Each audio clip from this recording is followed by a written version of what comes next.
नमस्कार.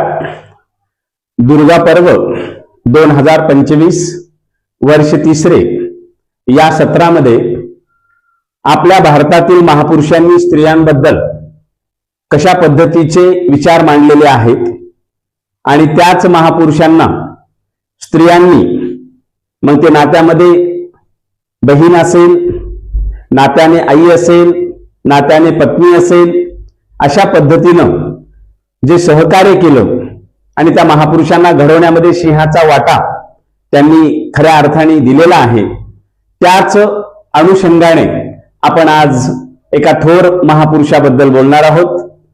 तो महापुरुष म्हणजे 12व्या शतकामध्ये ज्यांनी अनुभव मंटपाच्या माध्यमातून लोकशाहीची स्थापना केली, ते विश्वगुरु जगज्योती, कल्याणकारी अर्थशास्त्राचे जनक महात्मा बसवेश्वर यांनी स्त्रियांबद्दल कोणते विचार मांडलेले आहेत हे आपण पाहणार आहोत.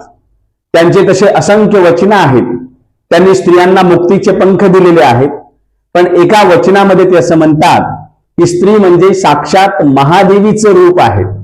म्हणजे स्त्रीला दैवत्व देत असतानाच तिला लिहिण्याचा अधिकार देणं, तिला वाचण्याचा अधिकार, तिला अभिव्यक्त होण्याचा अधिकार, तिला व्यवसाय स्वातंत्र्य देण्याचं महत् कार्य 1000 वर्षापूर्वी या महापुरुषांनी या भारताच्या भूमीमध्ये केलेलं आहे.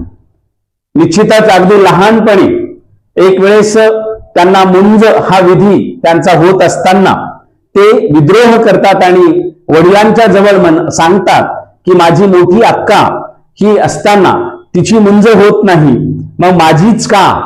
आणि अशा वेळेस अगदी पुरुष प्रधान संस्कृतीच्या चिंधड्या उडवून स्त्री प्रधान संस्कृती या भारताच्या मातीमध्ये रुजवण्याचं कार्य हे महात्मा बसवण्णा नावाच्या या व्यक्तिमत्वाने केलेलं आहे.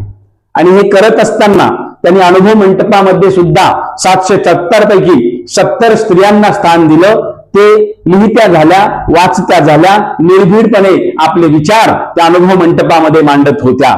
आणि मग हा सगळा जीवनपट त्यांचा पाहत असताना आणि महात्मा बसवेश्वरांचे स्त्रीबद्दलचे हे विचार आपल्या समोर असतानाच त्यांना कुणी घडवलं?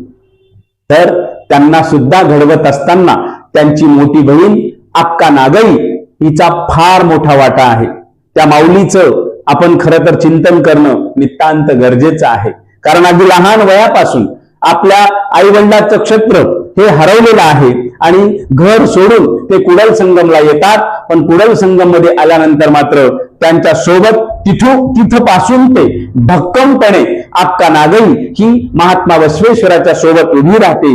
नवे नवे त्यांना एक ध्येय देते आणि ती म्हणते, बसवण्णा, तुम्हाला संपूर्ण भारत खंडामध्ये या जम्बूद्वीपामध्ये जात, वर्ग, वर्ण विरहित कल्याणकारी राज्य निर्माण करायचं आहे. हे स्वप्न महात्मा बसवण्णाच्या बहिणीने महात्मा बसवण्णांना दिलं आणि ते पूर्ण करून घेत असताना तेवढीच खंबीर साथ सुद्धा दिली. दुर्गा पर्व पाहत असताना आपण अशा प्रेरणादायी खऱ्या अर्थाने भारतीय स्त्रियांचा नामोल्लेख करून त्यांचा गौरव करणं आणि त्यांच्या कार्याला वंदन करणं हेच आपलं इथून पुढचं अतिशय महत्वाचं महत् कार्य असेल.